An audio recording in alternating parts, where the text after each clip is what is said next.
So, what's this? Well, this is a Pelorus.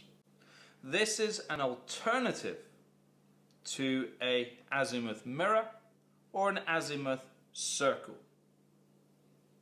It's a portable device, which means that you can move it from bridge wing to the other bridge wing to the sun deck.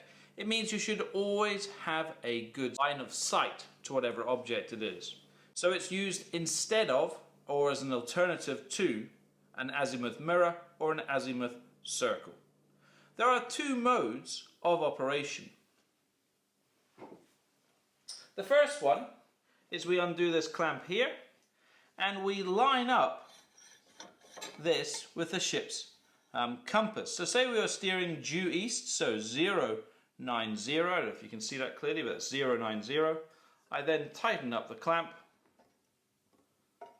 and I can then say to the helmsman, Bob, when we're steering 090, give me a shout, and I can use these. Yeah, and I look through this end here, and I'm looking through that sight at this far sight when I can see the object that I'm looking for. Yeah. I can say to Bob, let me know when we're on course, Bob. Bob then gives me a shout, and I can take a compass bearing. So when he is steering 090, for that moment that we're steering it, we are on compass bearings.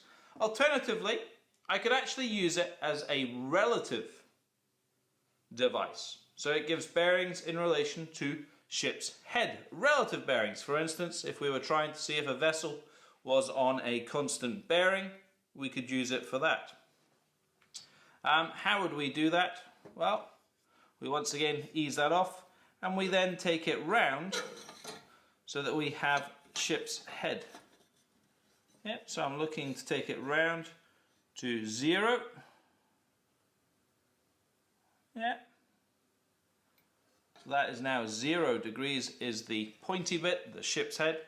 And then everything I do is now relative to ship's head. Hence I can take it as a relative bearing, or I can take it from a compass bearing. It is totally movable, and it's a clever bit of kit. It's very confusing if you haven't seen one before, but now you've seen one.